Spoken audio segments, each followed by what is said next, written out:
From a rare form of Crohn's disease. She's campaigning against the government's planned welfare changes on her Diary of a Benefit Scrounger blog. First of all, thank you very much for joining us this afternoon on Easter Sunday. If you don't mind me asking, which benefits are you currently receiving? I've got very severe Crohn's disease and I get disability living allowance, and I've been transferred myself from the old incapacity benefit to the new employment support allowance. And presumably you are exactly the sort of person that the state wants to continue to support, and are introducing these changes so that the correct people are receiving the correct allowances. If only that were the case. I was lucky. I campaign in this area, so I guess, you know, I ought to know how to fill the form in. Lots of people don't know. They think that they have a serious condition, perhaps cancer. They write on the form, I've got cancer, they send the form in, they don't get the benefit. So I'm afraid it's an absolute lottery. It isn't just a case of saying, oh, the government wants to support people like you. Thousands, hundreds of thousands of people like me actually don't get the benefit when they do transfer across.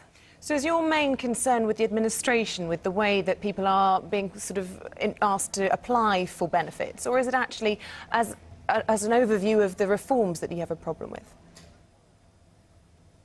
I think most people support the idea of reform. Most people support the idea of an assessment. They want that assessment to be fair.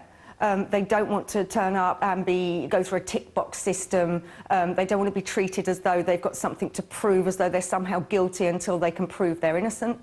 It is very much the way we do these changes. And today's a perfect example. The government come out on an Easter Sunday. They say that 900,000 people chose to drop their claims. That's absolutely not the case at all. In all of these things, you mustn't look at it like a static lump of people. People come on, people come off the benefit. And in fact, what happens, you know, as with any group of people, sadly, people die.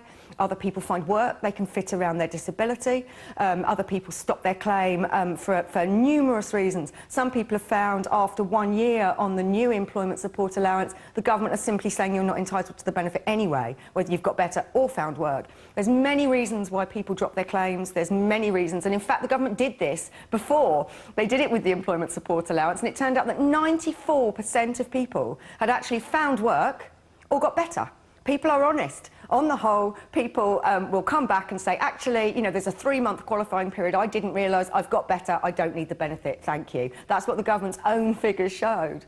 But so you're saying people are honest, but the government figures say that 1.5 million people who had these medical assessments taking place on them, 55% of them were actually capable of going straight back to work immediately. Oh, we should be very worried about that then, shouldn't we? Because these are people who had gone through assessments before. It's a falsehood to say that there was no assessment. There was the PCA, the Personal Capability Assessment. These are people whose consultants have said they're not fit for work. These are people with often very, very serious conditions.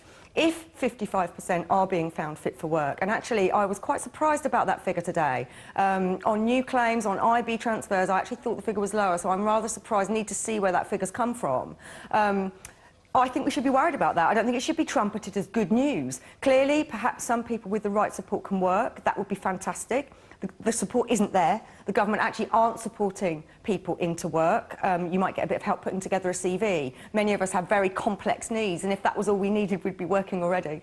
OK, Sue, listen, thank you very much for joining us this afternoon.